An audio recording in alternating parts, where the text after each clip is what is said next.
Hello again. Now, the Progressive Youth Alliance is calling for increased funding for youth enterprises and access to markets. The alliance is also demanding access to universities and TVET colleges through adequate and consistent funding. Well, let's discuss these demands and other issues now with Mzwandile Thakudi from the Young Communist League of South Africa. He's a member of the PYA together with other organizations. Good afternoon. Thank you very much for coming through, Mzwandile.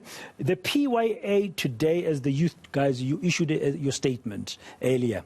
And one of the very first issues, and I want to begin there before we talk about the economic aspects of your statement, is the issue of gender-based violence and femicide. That is the first section of your statement today, and that coincides today with the issue of the latest crime stats for the first 3 months of the year. I mean, the sexual assault, sexual offences have gone up by nearly 14%.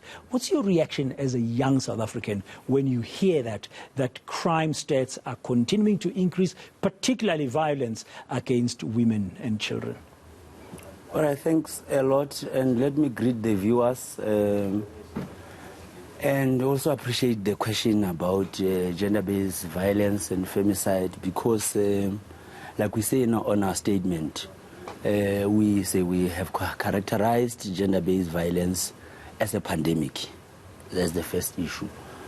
Secondly, we are saying that gender-based violence, in our view, we view it as a remnant of what we call capitalist social reproduction.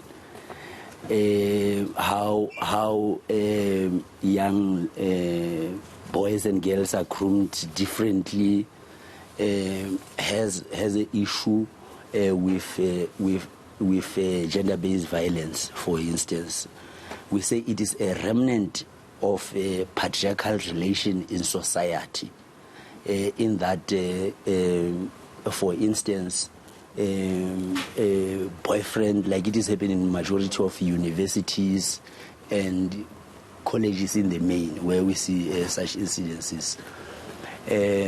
We are saying it's a matter of patriarchal relations in society, because in some instances you find boyfriends thinking that they own girlfriends, and then when you left without having said where you were going and all those things, it develops in such a way. But essentially, it is a remnant of patriarchal relations in society that is brought about capitalism that we live under. So we live in this system. What do you think then can be done, particularly on violence against women and children?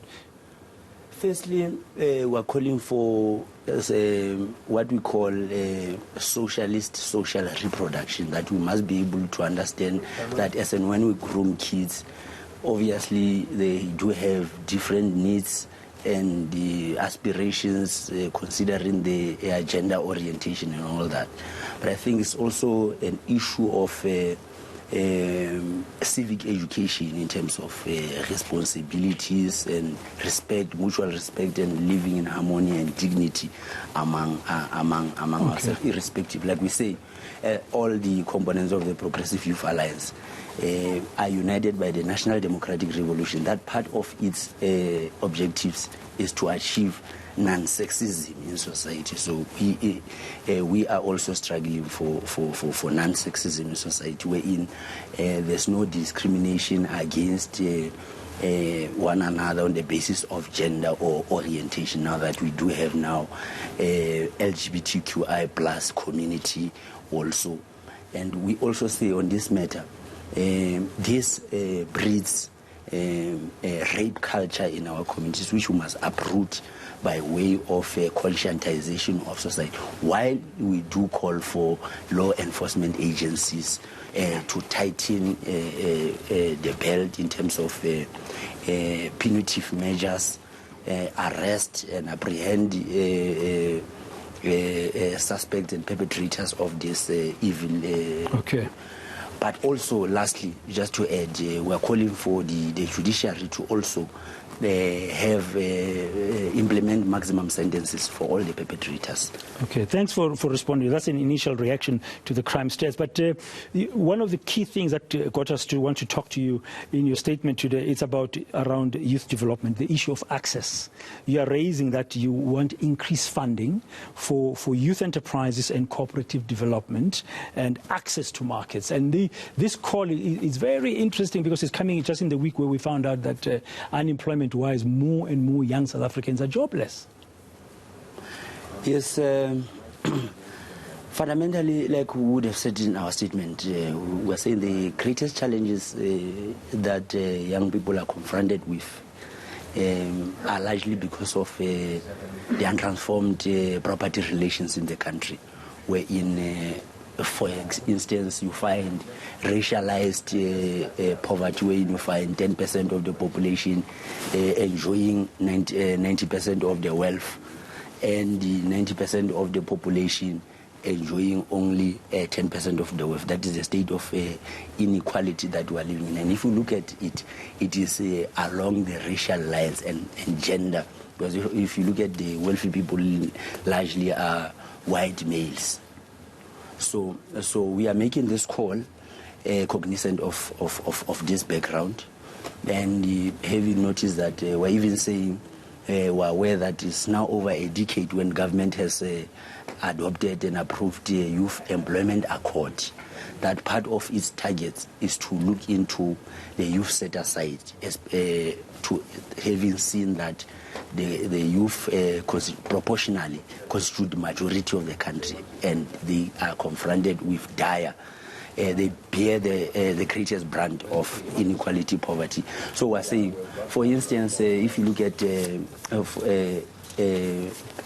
NYDA is underfunded, and it will not be able to really... That's the National Youth Development Agency. Exactly. Yeah, it's underfunded. Now, it is Youth Month as well, Mzwandile. Before I let you go, in terms of time, we're running out of time now. If there was one major issue that you as a young South African, now just wear your hat as a young South African, not just in representation of your organization, what would you want this country to focus on in order to really uplift and empower young people going forward?